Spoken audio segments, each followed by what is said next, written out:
The sun had set over Merseyside late Monday night when Fabinho and Rebecca Tavares flew back to Monaco from Liverpool's John Lennon Airport. On the plane, Fabinho and his wife clinked glasses filled with champagne, as Tavares toasted the moment by saying, "We're red, baby," with the sort of enthusiasm you see at a roulette table in a Las Vegas casino. It had been a deal which surprised everyone, aside from those involved directly, because Liverpool, with sporting director Michael Edwards leading negotiations, had quietly and aggressively been pursuing the Brazilian since February. In an interview with French radio, Fabinho would admit that Liverpool's determination to sign him had been more focused and personal than the offers made by other parties over the last 2 seasons, including those from both Manchester clubs, Paris Saint-Germain, Juventus, Internazionale and most recently, Atletico Madrid, though they were far too late in making their move. "I spoke on the phone with Roberto Firmino," Fabinho said. "I know him personally. I was able to speak with the manager and people who work at the club. They gave me a lot of confidence." During discussions, Fabinho had apparently been given the sort of treatment by Jurgen Klopp that convinced Virgil van Dijk waiting 6 months for his move to Anfield to materialise wasn't such a hardship, even with Pep Guardiola wanting him to go to City. According to Fabinho's representatives, Liverpool's surge to the Champions League final mattered most though. It shatters the notion for some who have been quick to assess that defeat in Kiev has rendered the season as pointless.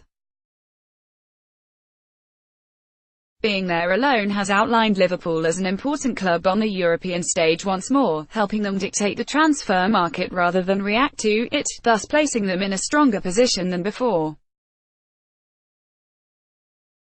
Fabinho will replace Juventus-bound Emre Can. Can is a fine midfielder and Klopp wanted him to stay.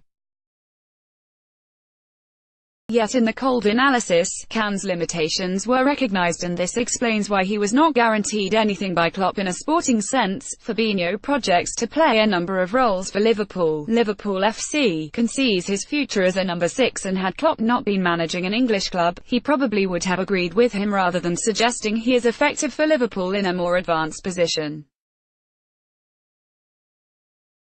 For a deeper-lying midfielder in a Klopp team, it requires the individual to be quick-thinking as well as athletic and powerful. He must be able to speed up play as well as slow it down. Can will do well in Italy, where the pace of the game suits him.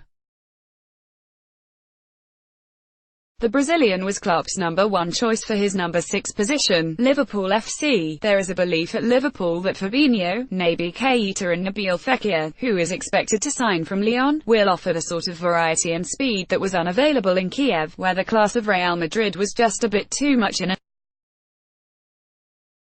The club began last summer apologising to Southampton for the Van Dijk fiasco, when everyone knew he was the primary target for the window, only for details about meetings to surface in the public domain before the transfer was completed and delay it from happening. Jurgen Klopp on Zinedine Zidane this summer has begun positively, with a major deal being announced only an hour or so after the speculation started in France. It might not ultimately be good news for journalists, but perhaps this is the start of a new code of omerta. Follow The Independent Sport on Instagram here, for all of the best images, videos and stories from around the sporting world. Reuse content.